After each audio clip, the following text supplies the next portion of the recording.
স্বাধীনতার ৫৪ বছর পেরিয়ে গেলেও মোরা পাকিস্তানি হাতাকে ভুলিতে পারিনি। তাই চলুন পাকিস্তানি হাতা কিভাবে কাটিং করতে হয় শিখে নেই। এর জন্য আমাদেরকে হাতার কাপড়টা ২ ভাঁজ ৪ পার্ট করে নিতে হবে।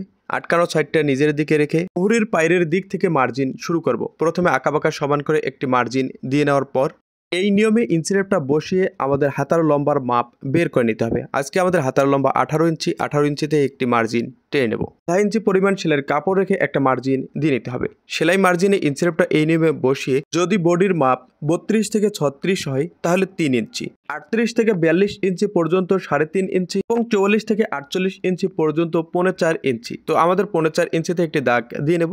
আজকে আমাদের বডির মাপ ৪৪ ইঞ্চি।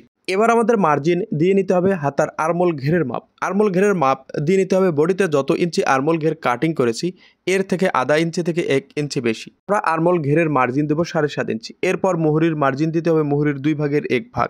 আজকে আমাদের মুহুরির মাপ ১৬ ইঞ্চি। ১৬কে ২টা ভাগে ভাগ করলে হবে ৮ ইঞ্চি। ৮ ইঞ্চিতে একটি দাগ দিয়ে নেব। এবার স্কেলের এই অংশটা এই নিয়মে সুন্দর করে বসিয়ে নিতে হবে। এরপর একটা মার্জিন টেনে নিতে হবে। এরপর ১ ইঞ্চি পরিমাণ সেলাইয়ের কাপড় রেখে আরেকটা মার্জিন দিয়ে নিতে হবে। ভিডিওটি ভালো লাগলে অবশ্যই শেয়ার করতে ভুলবেন না।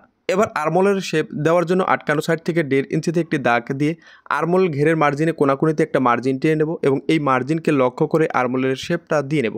পাকিস্তানি হাতা কাটিং কিন্তু একেবারেই সহজ। একটু মনোযোগ দিয়ে দেখলে আপনিও কাটিং করতে পারবেন। এমন আরও নিত্য নতুন কাটিং টিপসের ভিডিও পেতে অবশ্যই চ্যানেলটা সাবস্ক্রাইব করুন এবং ফেসবুক থেকে দেখে থাকলে একটি ফলো দিয়ে সাথেই থাকুন। ধন্যবাদ।